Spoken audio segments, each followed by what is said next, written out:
Welcome, everyone. Hopefully there's some new faces out there, and I think there might be a few of you who joined us at the International Builder Show, so we appreciate those that came back to listen to this again. There's some complicated content, so I think it would take me a few times listening to absorb it all, but we're going to really kind of go through a metrics-powered journey and give you some ideas of how to improve your sales process. Oops, I clicked already on the wrong button. Let's go over here. All right. So for those of you that don't know me, I am Pierrette Tierney. I work at Magleby Construction and have a background in production home building. And I'm also a visionary council member of AtlasRTX here with Bassam. Thanks, Pierrette. I'm Bassam Salem, CEO of AtlasRTX, and I also want to welcome some of our customers and our partners who are on the call. We'll try not to have any Bassam bad jokes. Pierrette's here to make sure that doesn't happen, but I'm grateful that you guys are on here. Yeah, so we're coming to you live from Park City, where it's snowing. Hopefully some of you have warmer weather. One of the fun elements that we introduced at our presentation at the International Builder Show was sort of a live presentation of how Bassam's AtlasRTX technology works. So if you want to take a moment and text your name into this number, at the end of the presentation, we will provide you with a full copy of the actual presentation itself so you can dive into the content. And there will also be some opportunities for you to text in questions throughout the presentation that we will answer live at the end of the webinar. Fantastic. So when we first started talking about how to best approach this, one of the things that we felt we really needed to start with was who is the consumer today, whether they are purchasing items off of Amazon or they are purchasing new homes. I had actually done a little bit of research for a quarterly meeting with AtlasRTX and presented ideas around the modern consumer. And after doing a significant amount of research on the subject, there were these 6 things that kind of kept coming up rather consistently. And what was interesting is it crossed all industries, but these are the way that people are interacting with your brands today. And so we'll dive into each one briefly to kind of set up the stage for our mathematical equations. Absolutely. This is the fun part. This is where you can actually enjoy yourselves for a minute. Yeah, so sit back and relax, especially those of you in sales and marketing. A lot of this will probably not be new information to you. You are seeing how your consumers are dictating their experience, but they are definitely in control. Gone are the days of the madmen ad execs that would just put together a presentation and everyone would go out to their retail store and immediately purchase whatever that item was. They are searching, they are exploring, they are reviewing every purchase decision, and they're sharing it with their friends, their family, and honestly, even taking the opinions of complete strangers into account. So what's a little frightening about this is that you don't just potentially lose a customer for a single purchase. You can risk losing them forever if you don't provide them with the type of shopping experience that they're looking for. So you really have to be immediately responsive to their needs. And I don't know how many of you have heard the phrase, like, one chance to make a first impression. It's like double down now. So omni-channel shopping, this was an interesting one. Basically, it's talking about needing to have a consistent consumer experience across all the channels that you're trying to manage. I honestly feel really bad for marketing managers these days because you have to be on your game in every element of content that you're putting out there, whether you're on social media or you're on your website or you're in a retail storefront. You can't be fantastic in one and then disappoint them in another as they're going through their shopping experience. So it's a lot of work right now. It has to be consistent. Content is king. They are looking for clear and concise information. They're incredibly impatient. So you have to be able to serve it up to them quickly, right when they want it, or they will move on. You look at the rise in voice search. Everyone is trying to figure out a way, like, you know, even typing is taking too long these days, right? Like I want to be able to speak into my phone and get exactly what I want. So you're seeing technology really infused into consumers' day-to-day activities. And what used to maybe only apply to your Amazons or your quick low price point purchases are climbing in scale. So people are buying Teslas online without ever going into a retail storefront.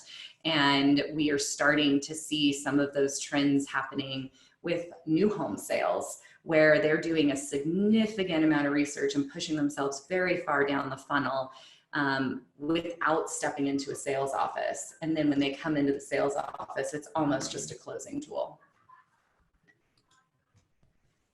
Around the clock shopping. I'm sure many of you, like myself, wake up at 2 in the morning for random reasons and decide to shop for something, right? Kill some time, you've got something on your mind. You can actually do that now, right? You used to wake up in the middle of the night and you're like, oh, now I gotta wait till 9 o'clock when the store opens to go in. And people are just doing it now whenever they want, right? Absolutely.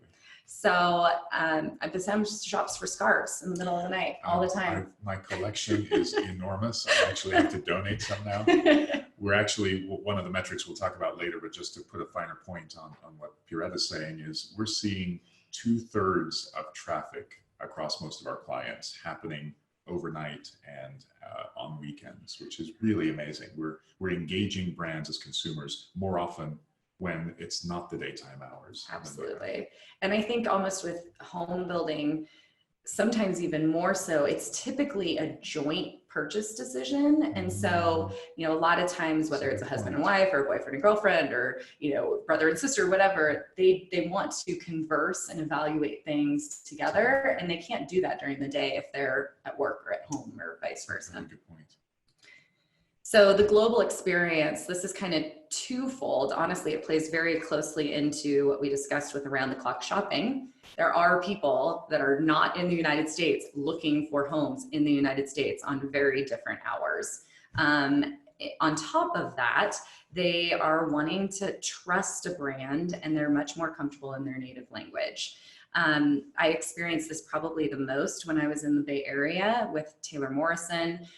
We had a very diverse buyer demographic there, many of whom spoke multiple languages.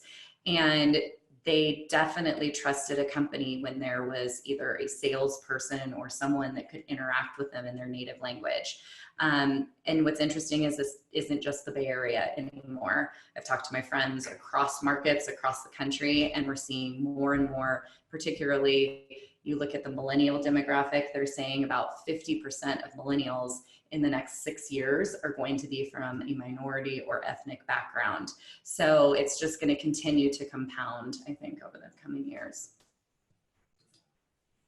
And then social shares. I'm sure everyone understands this, the bane of my existence. You know, having to manage social media platforms, and there's a new one coming out every week. But they're important. For those who don't know, Pierrette is not a fan of social media. So this is her stance. I'm not. No. But it's like, it's the necessary evil these days. You have to be relevant on these platforms. And there is some good that can come from it. One of the things that I did find interesting about social media is for a company, if you can collect enough data through your various platforms, you can actually utilize social media very quickly for R&D. So research and development, you can put products out there, you can put opinions out there, and people will vote on it, like, and give you instantaneous feedback, things that we used to have to put together focus groups for and pay people. It's like everyone's willing to give their opinion for free these days. So you might as well use it when you can. So great feedback mechanism for sure. So those are kind of our 6 components of, I think, today's modern consumer that we really have to be cognizant of when we're approaching how we sell to these clients. So I think that most people in home building would agree, as much as we're proud of our industry, we are not the most technically savvy or cutting edge typically. And so while it's sometimes hard for us to adapt to change or figure out how to invest and integrate in new technologies, this statement, in my opinion, is very reflective of something that we need to be cognizant of, right? biggest mistake is thinking the future will look like the present, and we have to start getting ahead of it. So this is kind of where Bassam's technology comes into play. You know, when that customer is looking for support in hours when your team is asleep and they're looking for it in another language, are you going to be the one to be there to deliver it to them, or is someone else on this call that's more progressive going to be? No, thank you, Pierrette. And what the 6 components that Pierrette just defined really start to shape what we refer to as a real-time experience. It's what modern consumers expect today. So you'll see me reference this notion of real-time experience that these consumers have throughout the rest of the presentation. I am afraid it's time for some metrics and numbers. I'm going to do my best to make it digestible and to sort of make it clear. Luckily, with our presentation at IBS, we actually know a few of the points and some of the questions, so we can try to refine that just a little bit here. But I'm going to ask for your patience for just a few minutes as we go through some of these metrics in a second. But first, I want to actually allude to Pierrette's comment about home building and its sort of traditions and roots in not necessarily being progressive or known for being progressive. And I think in large part, it has to do with the fact that home building is an incredibly complicated business. And in fact, I contend that it's 3 businesses in one. We all think about the retail side of the business, right? We sell homes, and therefore we're a home building company. But we forget 2 really incredibly difficult ingredients that are other businesses running in parallel to the retail business. We can't sell a home if we don't manufacture it. We have to build these homes, and it's actually a very sophisticated form of manufacturing that's done on site with all sorts of variables to account for. So home building is also a manufacturing business. But it's not just that. You can't build the home on a site until you have real estate. So it's also a real estate business that has to account for variabilities of the market, where to buy, how much to pay. All 3 of these combine together to create a pretty complicated business. And we're going to actually reference the manufacturing and real estate side, and you'll see how we tie them in. But today we're really going to focus on the retail side, because it's the retail side that owns the consumer experience. It's the retail side that has to respond to the 6 ingredients that Pierrette outlined a modern consumer expects. So let's actually talk about this customer journey. And if we think about the retail customer journey, we're not going to spend much time here because I know half the audience is likely marketers, and this will be very familiar to them. But for the other half, I'll just make this very brief. If we sort of describe my retail experience as a customer is starting with awareness, my awareness of the brand in the first place, going to consideration, like, yeah, this is one of the 2 brands I'm considering purchasing from, to the actual purchase experience. Okay, now I want to buy from this brand, to receiving delivery, taking delivery of whatever I purchased, including an entire home, is a meaningful process. And then finally, the experience of owning the home, owning the product that I just purchased, and hopefully becoming an advocate, loving it so much that I become an advocate. And the way we think of this is the customer has these real-time objectives at each stage in their journey. And now it's our job as a business, whether a home builder or otherwise, to delight the customer with delivering a great real-time experience at each moment. So real-time experiences are when the customer's objectives are met with a delightful experience by the brand or by the business. So we can now sort of flip this on its head and think about how we can delight the customer. What are these steps we can take internally to meet each of these 6 stages? And this is where we use a new vernacular that we'll introduce you today. And admittedly, we actually use this internally at AtlasRTX as well. This is literally our language. We're just exporting it to you and sharing it with our clients and partners. So we call this step attract. Our job is to attract new customers and ensure that we're meeting their need for awareness of us. as they're considering us, we need to be able to interact with them and allow them to do that consideration and to facilitate that consideration. We need to transact with them, making their purchase easy. We certainly need to deliver the product to them. And in this case, we're going to use home building again. So deliver is a pretty meaningful stage, right? Yeah, and a longer stage than any of the others typically. Exactly, much, much longer lived than any of the others.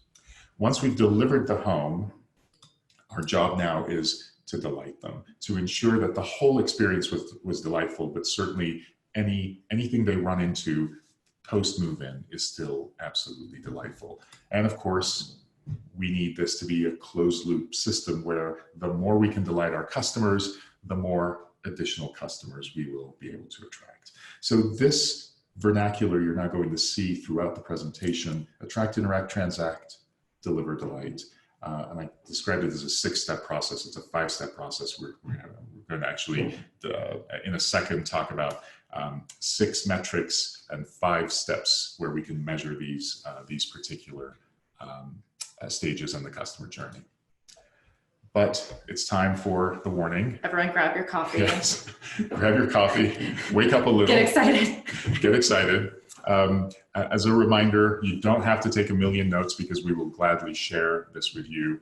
Just text your name to the number at the bottom and we will be able to both take your questions and share this information with you, because there's a lot to it and it will build. Absolutely.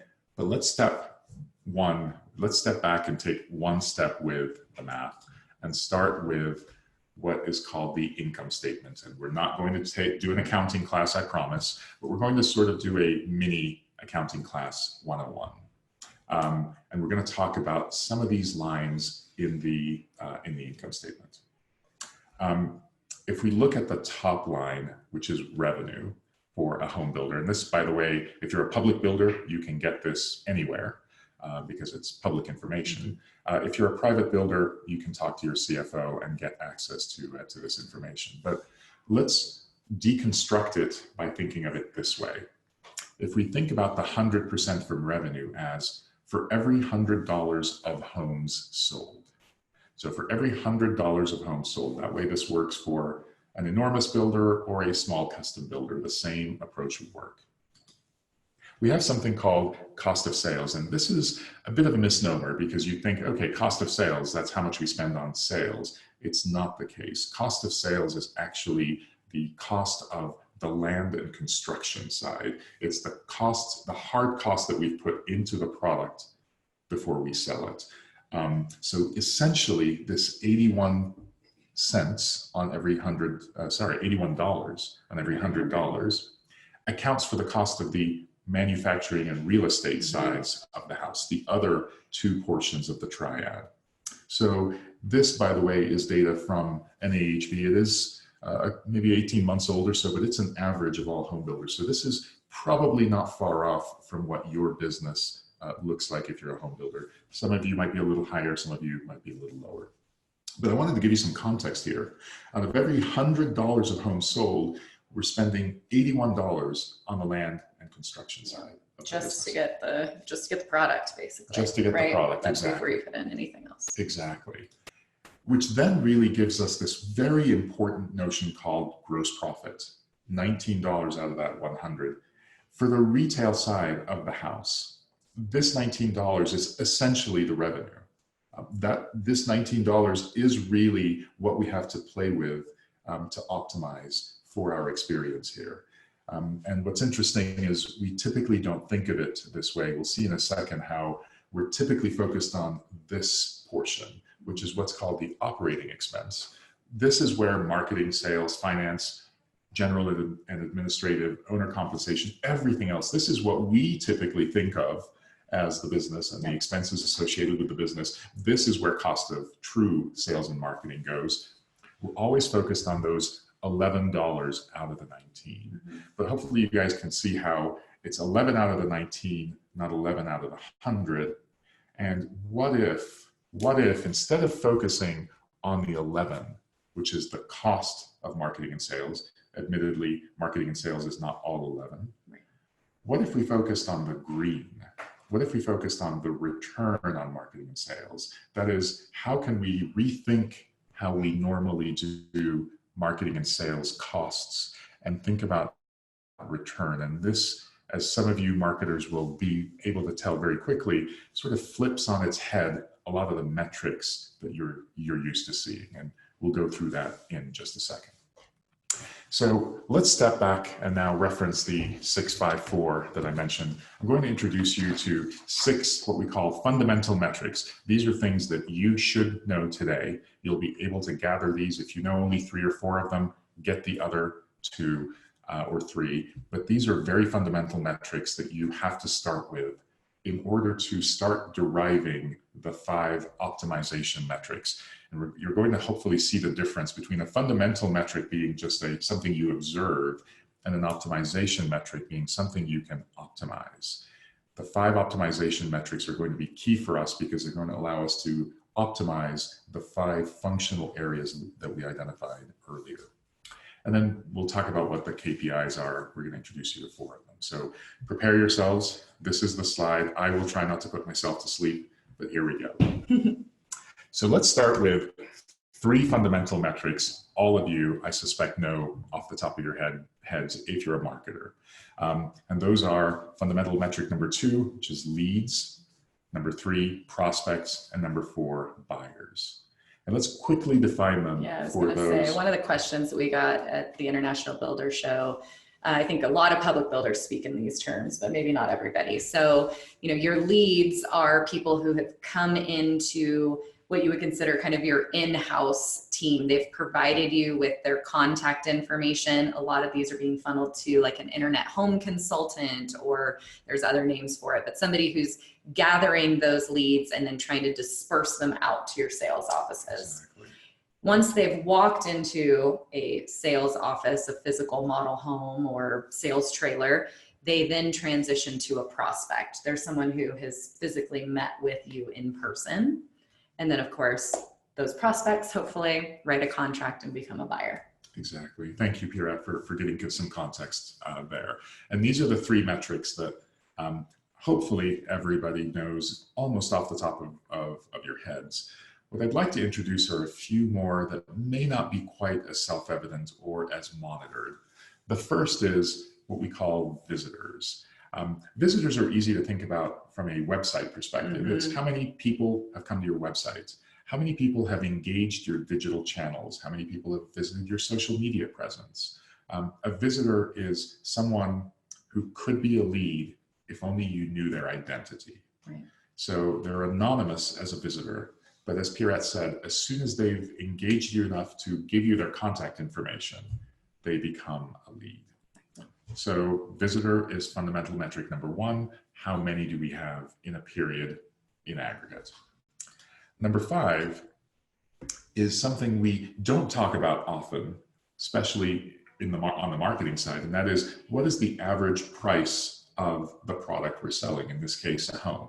So let's use an example here of 400,000, but it's fundamentally important that we know how much the average transaction is with options and so on, because it allows us, in a second you'll see, to figure out exactly what our gross profit is. Now, gross profit is a term that I dare say, and I think we asked this in the IBS presentation, how many folks here know their company's gross profit? No one looks at gross profit. And we contend that it's an absolutely critical and fundamental component for you to understand, because that's what you are. Oh my gosh. Oh, there's a fire alarm going off. We'll keep going. We'll keep going and verify that it's real. I'll try to hold this here. Hopefully, oops, it changed to the internal. Sorry about that. Okay. Hopefully our audio is not bad, but maybe I'll move just a little closer here in case it hasn't switched. So gross profit becomes absolutely critical because it allows us to understand all of the other ingredients. And what we can now do with these 6 fundamental metrics is we can overlay the attract, interact, transact, deliver, delight functions that we defined earlier. And now we can really start to understand how those functions tie to what we traditionally call marketing, for example. Marketing is a track that's responsible for the attract function, and its job is to generate traffic. Bring in as many traffic and visitors as possible to all those different channels that we discussed earlier. Exactly, and generate leads from those visitors, from that traffic. So traffic is a bit of a generic term for visitors. We can now think about inside sales.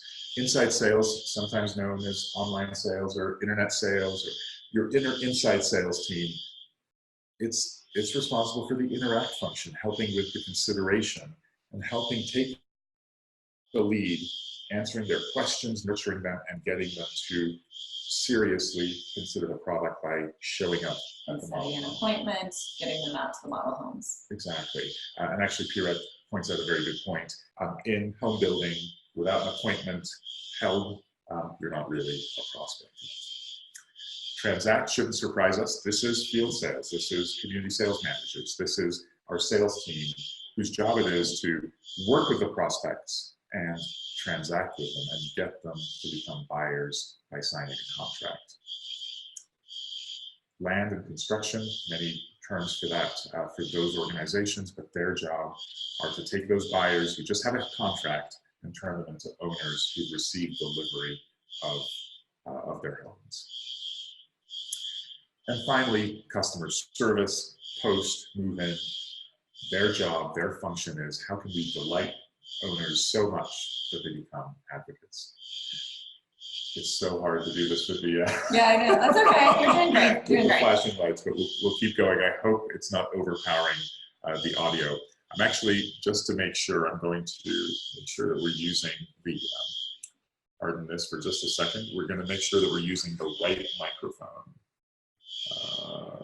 I can't seem to do it, so we'll just keep going because I'm concerned that the microphone is now coming from the machine instead of the one in front of us. But we'll keep going.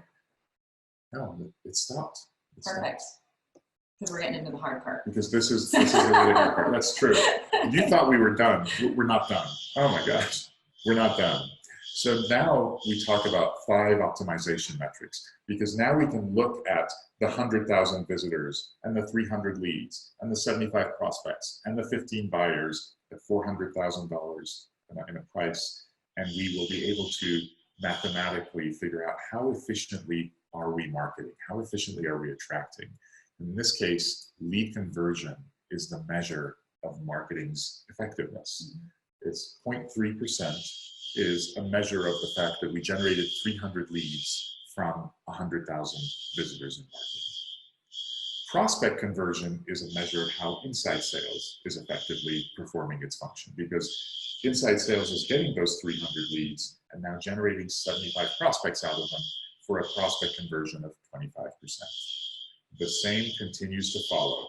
We have 75 folks who have shown up at a model home community, and our buyer conversion in this case is 15 out of those 75, so 20%. It gets a little interesting because with land and construction, with the deliver function, what's really important to now include here is we have to account for costs somewhere. So this is where we talk about the gross margin. So gross margin is that 18 or 19% we have from our prior example. So let's say that for land and construction, we are left with 18% of the price of a home for the sales, marketing, G&A for all of those functions. So we account for that as gross margin of 18%. And finally, the 5th optimization metric is, and this is the only non-financial one, it's the only one that requires sort of external input, and that is Net Promoter Score. We're still big believers in your clients, your customers, being able to be the ultimate judge of your performance, our performance, and the degree to which we delight them. So Net Promoter Score is a measure of your ratio of promoters minus your ratio of detractors. And what's interesting is, although, purchasing a home isn't necessarily something that people do multiple times in their, their life. It's not a Starbucks coffee that they're going to go back and get every day. But because of some of those dynamics we talked about with modern consumer, their opinion and their net promoter score can impact not just friends and family, but random strangers who are looking for those types of reviews and that type of feedback about companies and their brands. Absolutely, absolutely.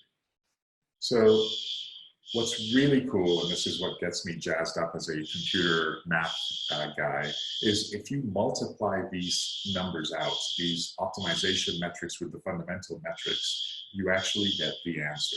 So 100,000 visitors times 0.3% lead conversion gives you 300 leads, and so on and so forth, taking you to $1 million in gross profit, $1,080,000 in gross profit.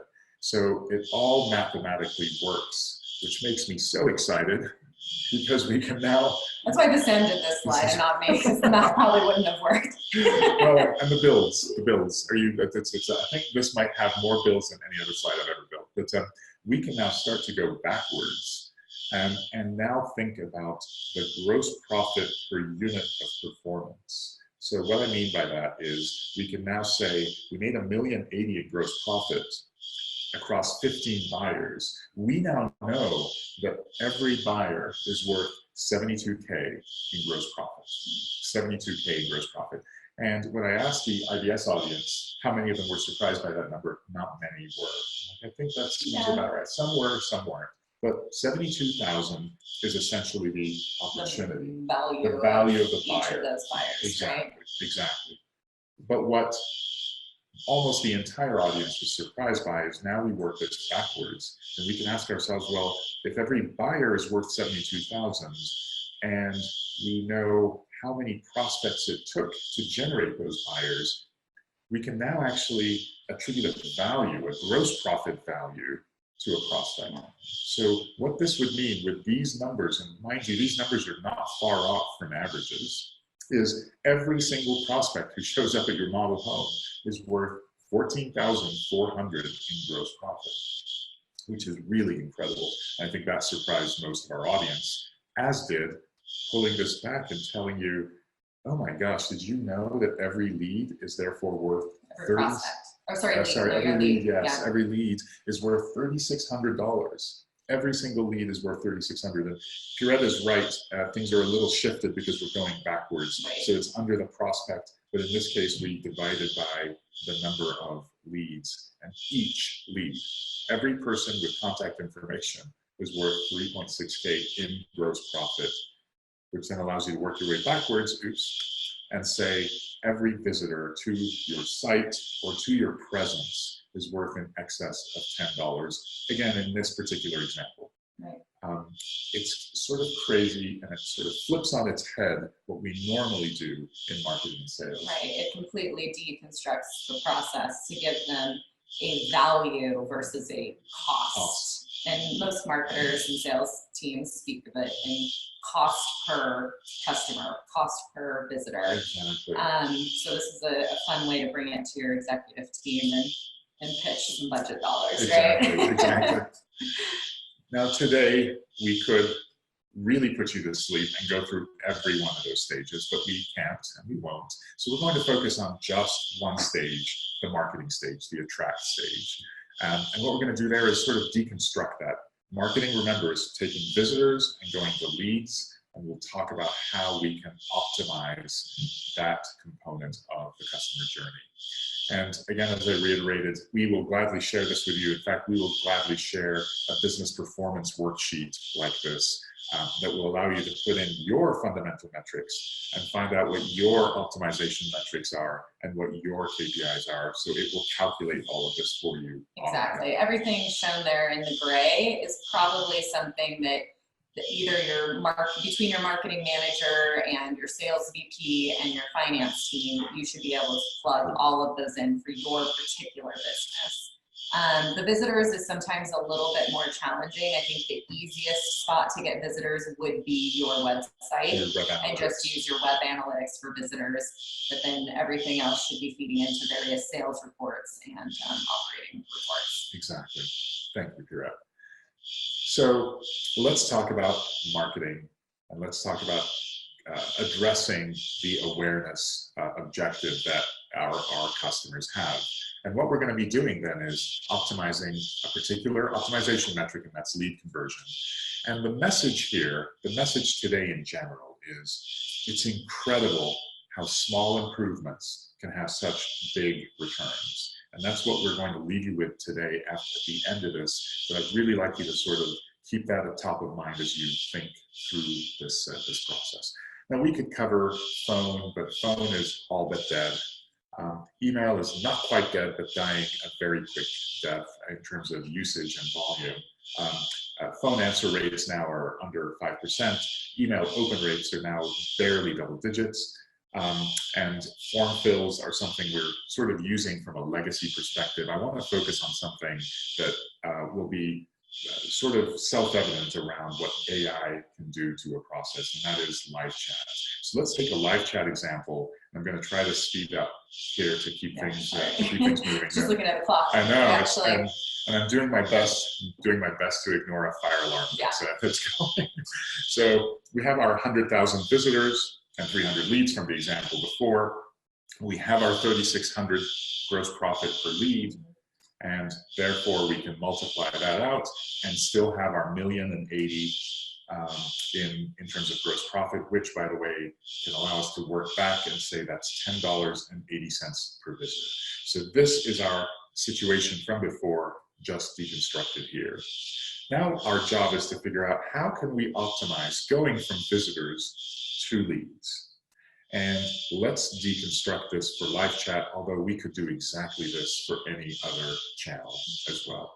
So we start with how many people who visit our website, in this case, actually open live chat, because we can't convert someone to a lead if they don't actually open live chat. So let's say 5% open the live chat. And that gives us 5,000 chat opens. The next is how many can we actually get to engage? And you might think that this should be 100%, but believe it or not, for a variety of reasons we'll review in a second, people will actually abandon very, very quickly because we're so impatient. So believe it or not, only 20% actually engage in this particular example. This can be up or down for your particular case, but 20% is an example, which means we talk to 1,000 people that are actually engaging in live chat. Then to get to the 300, that's a 30% conversion rate, which means out of every 1,000 people we talk to, we capture the contact information of 300, turning them into leads. The three metrics that we now need to focus on are, can we increase optimized open rate, engagement rate, and conversion rate? And can we do that with the help of artificial intelligence and AI chatbots? And that's what I'm hoping to show you today, that AI chatbots, even helping just a little bit, technology helping just a little bit, and making it so open rates go from 5 to 6. If we can just move engagement rate from 20% to 25%, and even if the chatbot can't quite convert at the same pace as a human live chat, let's drop even that. If we discount that one metric. Exactly. Let's see how that comes into play. But before I do that, for those of you who don't know what an AI chatbot is, this is a great opportunity just to give you a quick overview of that. And for that, we're going to show you a very specific version of the chatbot called BuilderBot. It's a very sophisticated chatbot that we built concurrently with our very good partner, BDX. And we now have this rolled out. It's working beautifully. And I really want to give you a preview of what BuilderBot can do. So BuilderBot can do what's called a guided experience. This is what it lives on your website in multiple pages. It can be at the corporate page, the division page, or the community page. Thank you, Pierrette. I always appreciate the context that Pierrette adds to this, exactly. So it is anywhere on the website and allows a customer to engage and have a very straightforward experience guiding their search and guiding their browsing of results. So if there are two communities that meet your needs, you can now say, I'm interested in learning more about this one, or tell me about the community amenities from this one. And this, by the way, is because it's BuilderBot and the integration with BDX, it's actually getting this information from a backend system, and that happens to be BDX in this case. And it feeds up rich content as well. Some of the things I was talking about with the consumer, you know, short, quick text, get it in quickly, and also serves up photos and imagery and things that engage somebody in this process. And here you see they're collecting, oh, no, that's okay. They're collecting the, we got excited.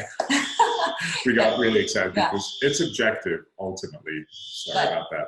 The bot kind of observes how the customer is engaging, what kind of information it's asking for, and at the right time knows to engage in the, hey, give me your contact information, let's make you a lead. Exactly, which ultimately is its key objective. The job of the chatbot is, let me get a lead so I can hand it to my inside salesperson and make them more effective. And you'll see that in just a split second. And it does this, as Pierrette just alluded, just at the right time. You don't want to do it up front.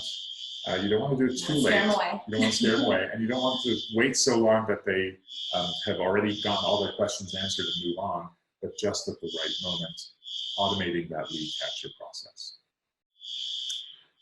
Other capabilities, and I might just speed through some of this in a second. Community driving directions, this is a very common request. The customer wants to know how to get there, and the bot can help with that based on the address of both the customer's location currently and the community. It can even allow the customer to request an appointment. So step right to expressing that level of interest. As you might imagine, that's actually a higher qualified lead if they're asking for an appointment. This just shows that a bot can still have a little personality, even though it's not meant to be funny. But if you ask it for a time that doesn't work, it will recommend another time. So you can use both the buttons or the free form fill, and it's just something that makes it a faster path to moving through the process. Exactly. This is really cool. This shows how you can ask it, as Pierrette just said, free form, ask it a question. In this case, we asked it in English. What if we ask the same question in another language? Something that chatbots can do that's really hard for us as humans to do is speak many languages fluently. And this chatbot, for example, speaks over 100 languages. So here I asked the question in Spanish, and in fact, now the bot doesn't just change its answers back to me, it changes the options. Even the buttons become Spanish. And of course, we customize these bots so they reflect your brand. Exactly. They kind of speak your brand's language, and we're able to optimize multiple builders aggregating information of what types of questions are being asked, and then the responses are personalized to you. Exactly, exactly. And with that, I think we'll just skip forward to save a few moments. So what I'd like to chat with you now about is how the ability to leverage AI like this can both create a modern real-time experience, like the one that Pierrette alluded to consumers expecting, while also optimizing our performance. So we'll pull up Pierrette's 6 ingredients from the beginning, and really quickly now identify things that AI is really making an impact on. So for example, we are incredibly busy as online salespeople, and our prospective visitors to our website are incredibly impatient. They're abandoning within 6 seconds now. How can we engage someone within 6 seconds without having an incredibly burdensome position? Chatbots can help with that. We alluded to this, we actually haven't alluded to this one, that's next. One of the interesting things we found is that buyers early in the journey are frequently just looking. They're not ready to engage a human yet, but they will engage an automated system that will just answer a few basic questions, and we're actually finding a preference of 2.5 times more likely to open the chat thinking you're about to chat with a bot than if you believe you're going to waste the time of a human. As Pierrette alluded, content is king. Everyone expects interactive content that is on demand, and a chatbot can do that in real time. This is the metric we alluded to earlier. About 2/3 of traffic, and we now know to be conversations as well. Chats are happening 2/3 of the time outside of working hours. To quantify a bit of Pierrette's comment about global citizens, 10 to 13% of buyers these days are literally foreign speaking, not just foreign, but foreign speaking buyers. And a chatbot can engage them in over 100 languages and make them feel more comfortable and connect them to the brand further. And then P already alluded to this point, which is we can collect direct consumer feedback from the consumers, analyze, aggregate it, and really understand market trends and opportunities in real time. So that's where really your strategic marketing team comes into play, and loves that you can have, you know, what's the daily feedback on this community that maybe isn't performing up to standards? Where are we hearing they're shopping? What are they saying about our product? You can make quick, real-time decisions in your business. Fantastic. So now we go back to our lead conversion slide for marketing. And now we can talk about, do we believe that with a chatbot, with a capability like that, can we increase our open rate just by 1% from 5 to 6? Can we engage more quickly and in whatever language they want and increase engagement rate from 20 to 25? Could we increase, or in this case, maintain, just lose a few percent on conversion rates? And by the way, we are now out and live in production with this, and we'll tell you that this is very, very realistic, for these numbers are very realistic for what we're seeing. We can now look at the impact that just making those minor optimizations can have on the 100,000 visitors that we start with, because now with the 100,000 same visitors, we can have 6,000 chat opens. And because of our improved engagement rate, we'll have 1,500 engagements, 1,500 people with whom we actually have active conversation. And at 28% conversion. So even when you lose a couple percent in your conversion rate, your lead conversions overall gross number is still much greater. Much, much greater. In this case, exactly 300 now goes to 420. Now we're not impacting the back side of the house, so our gross profit is the same. But we can now multiply all of these out. And just with this one optimization, just in marketing, we can take gross profit from just over $1 million to just over $1.5 million. We've essentially increased our gross profit by 40% doing this. So again, this message of a small improvement on this big chart, if we zoom back out and look at our whole business, we took that 0.3, hopefully you guys all saw that, the 0.3% conversion, and now made it 0.42, 420. That was the piece that we just optimized. That we just optimized. That 0.3 became a 0.42, and if you remember, our gross profit went from just over $1 million to just over 1.5 million. And now we can say, what if we did something just like that? And again, we're not going to put you all to sleep by doing it. In prospect conversion, what if we took prospect conversion from 25 to 29? What if we took buyer conversion from 20 just to 24 with the assistance of automation and technology? We won't change anything else, but let's go back and say, well, then leads would be 420. Prospects would now be 122 instead of 75. We'd have 29 buyers instead of 15.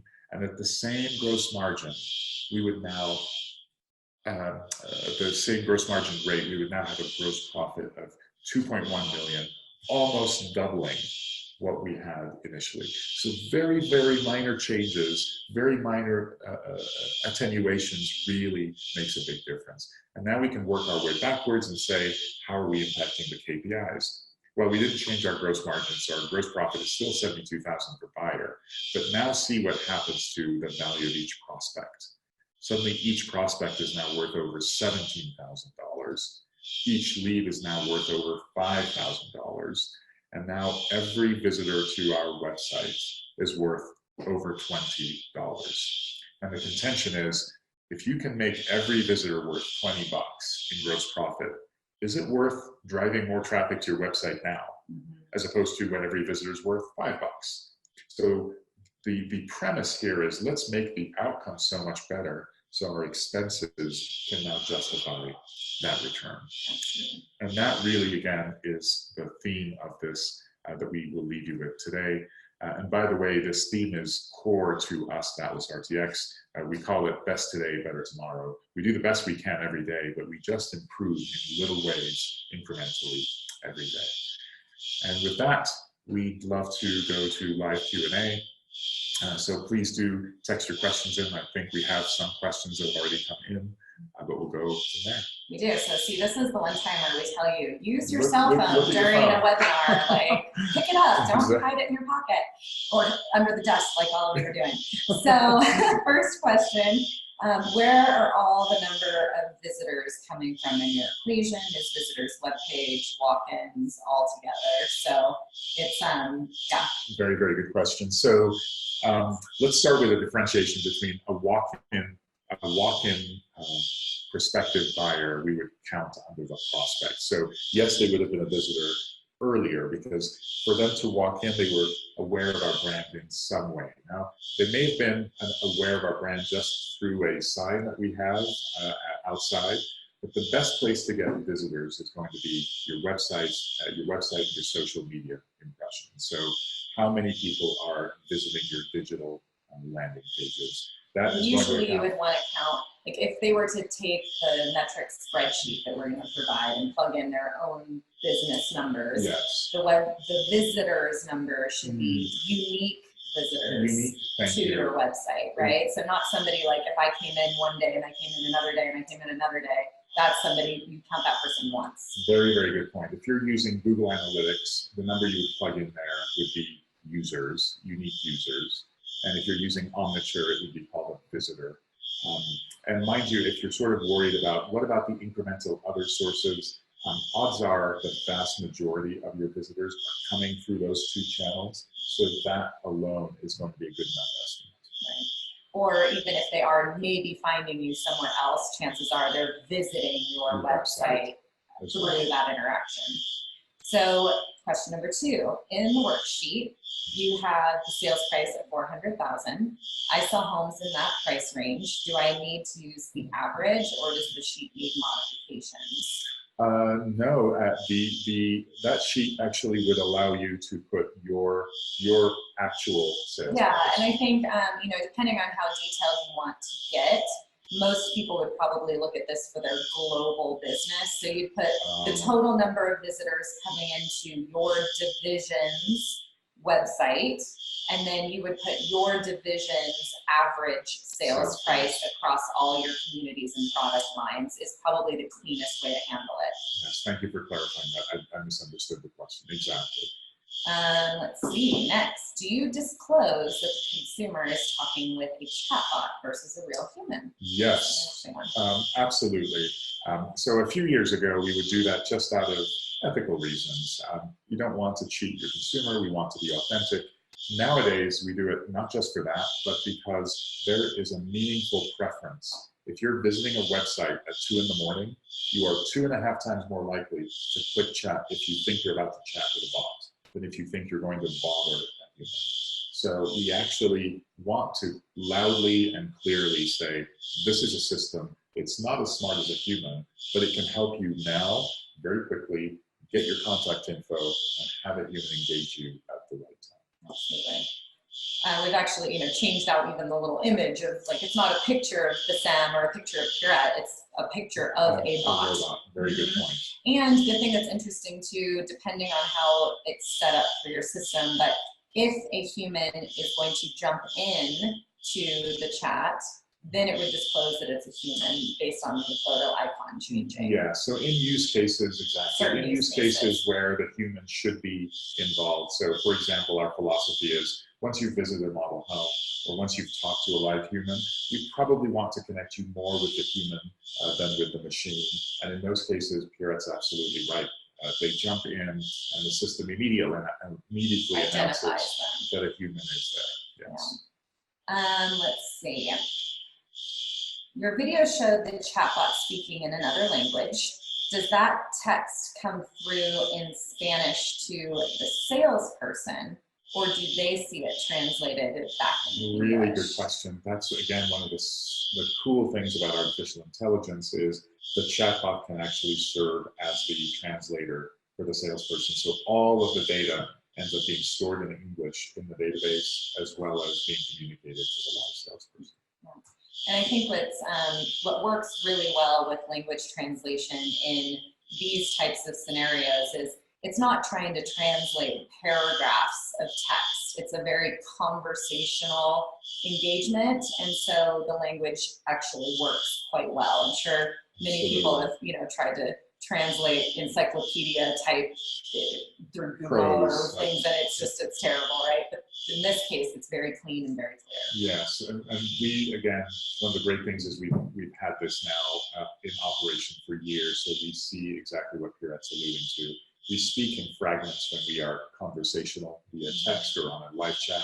Yeah, simple language. Simple it's language clean. works very well. Absolutely. Okay, so I think probably last question, because we just have a couple minutes. You mentioned that you developed a chatbot with BDX, which you did, a recent partnership we're excited about. How does that process work?